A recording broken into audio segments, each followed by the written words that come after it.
সকালবেলা উঠে দেখি এত পরিমাণে বর্ষা, মানে কি বলবো, দুদিন আগে বেশ রোদ্দুর হয়েছিল।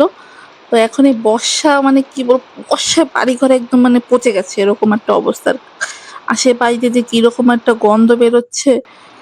তো দেখো সকালবেলা উঠেই দেখি বর্ষা। আজকে যাব একটু বাবার বাড়ি। তো সকাল সকালই যেতে হবে। এদিক দিয়ে যদি আমি সকাল সকাল বেরোই, তাহলে আমি ওদিক থেকে সকাল সকাল বাস পেয়ে যাব। আর আমার বাসে যেতে হবে। তো চলো, সকালে আমার রান্না বান্না সবকিছু হয়ে গেছে। উঠে দেখি, ঘুম থেকে উঠে দেখি বর্ষা বর্ষা। তো রান্না বান্না করে এখন বাজে প্রায় 5:30 নাগাদ বেজে গেছে। তো হাজব্যান্ডও বেরিয়ে গেছে ডিউটিতে। আর আমিও রেডি হয়েছি, রান্না বান্না করেছি কিন্তু কিছু খাইনি, রান্নাই করে গেছি। তো চলো একবারে বাড়ি গিয়ে দেখা হবে তোমাদের সঙ্গে। তো বন্ধুরা, আমি বাড়ি চলে এসেছি। এসে দেখি মা রুটি খাচ্ছে। আর রুটি আর রাত্রের মাংস রান্না করেছিল, সেই মাংস দিয়ে রুটি খাচ্ছে, আমিও খেয়েছি। আর সকালবেলা তো রুটি খেয়ে নিলাম, সকালে নাস্তা হয়ে গেছে। দেখি দুপুরবেলা আমিই রান্না করব বলছি মাকে। আর এই যে দেখো বাড়িতে সবাই সুপারি ছালছে। আর এদিকে এসে দেখি ভীষণ রোদ, মানে মেঘলা মেঘলা। তো বাবাকে বলছিলাম যে আমাদের ওদিকে তো প্রচুর বর্ষা হয়েছে। আমি তো বর্ষায় ভিজে ভিজে বাসে করে এসেছি, বাজারে এসেও দেখি হালকা হালকা বর্ষা। আর তারপরে এদিকে এসে দেখি আদা আদি এসেছি, তখন দেখি না এদিকে বর্ষা নেই। তো কালকে আমাদের ঘরের সামনে মানে পাথর মেটেল এসব ফেলে গেছে, যেহেতু ভেতরে গাড়ি ঢোকে না। তার জন্য আজকে কজন লোক নিয়েছে এসব ঘরের উঠোনে আনার জন্য, যেহেতু রাস্তায় রয়েছে আর মেন রোডের পাশে রয়েছে। তো বর্ষা বর্ষা ভাব, তার জন্য আজকে লোক নিয়েছে সব সামানগুলো বাড়িতে আনবে। আর এদিকে লোকেরা 4-5 জনে মিলে সুপারি ছালছে। তো আজকের ভিডিওটা দেখো, তোমাদের ভালো লাগবে। আর আমার চ্যানেলে যদি নতুন হয়ে থাকো, তাহলে আমার চ্যানেলটা প্লিজ একটু সাবস্ক্রাইব করে দিও, আর লাইক করে দিও, কমেন্ট করে দিও, শেয়ার করো, অনেক বেশি বেশি করে শেয়ার করো।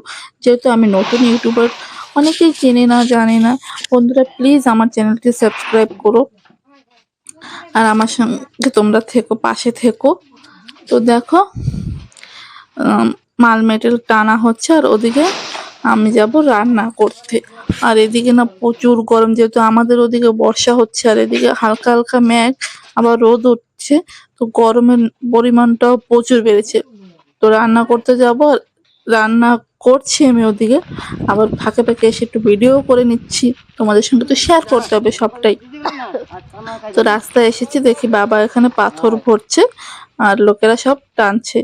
তো আমি একটু এসেছি, আর ওদিকে বাড়িতে রান্না আদা আদি করে এসেছি, বাকিটা করবো গিয়ে।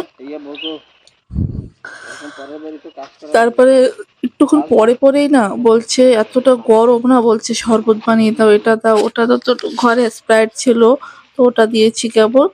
আর একটু শরবত বানিয়ে রাখবো, কখন লাগবে কখন খাবে, যেহেতু প্রচুর গরম। ফ্রিজে জল রাখছি আর জল শেষ হয়ে যাচ্ছে, এতটাই মানে গরম। আর এদিকে দেখো একটা দাদা এসেছে, যেহেতু ওই দিদি আমাদের বাড়িতে সুপারি ছালছে, তার জন্য দাদার কিছু প্রয়োজন হয়েছে মনে হয়। তো ডাকছিল দিদিকে আর কি, তো সেটাই দেখছিলাম। চলো রান্না করে যাওয়া যাক, দেখি তরকারি কি কি রান্না করা যায়। আর এইখানে দিদি চিল্লাই চিল্লাই কি যেন বলছিল দাদাকে, দাদাও আসছিল, দাদাকে কোথাও যাবে আর কি, ব্যস্ত ব্যস্ত।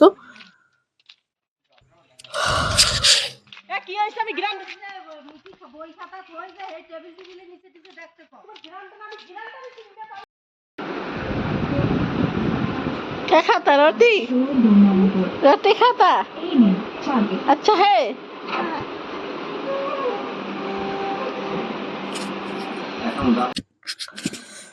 রান্না বান্না হয়ে গেছে, এখন আমরা সবাই খেতে বসেছি, যেহেতু অনেকটাই বেলা হয়ে গেছে। তোমাদের সঙ্গে সব রান্না বান্না আমি কিছুই শেয়ার করিনি, এতটাই গরম লাগছিল, মানে কি বলবো। আর রান্নাঘরটা না একটু অন্ধকার অন্ধকার ছিল, কারেন্ট আসে যায় আসে যায়, তো তার জন্য শেয়ার করিনি। দেখো এইখানে আমি রান্না করেছিলাম লাউ ভাজা, চেলা মাছ দিয়ে একটু তেঁতুল দিয়ে আর কি, খাট্টা খাট্টা, ঝোল যেহেতু গরমে ভালোই লাগবে। আর এইখানে আমি ভেজেছিলাম চেলা মাছ ভাজা, আর ওই বাটিতে রয়েছে টক পাতা ভাজা। আর এইখানে রান্না করেছি আমি চেলা মাছ দিয়ে, বড় মাছ দিয়ে, সজনা দিয়ে, আলু দিয়ে, বেগুন দিয়ে মাখা মাখা করে একটা সবজি। তো এই হলো আমাদের আজকে মেনু, মানে খাওয়ার। তো আমরা চলো ভাত খাচ্ছি, আর তোমরা ভিডিওটা দেখতে থাকো।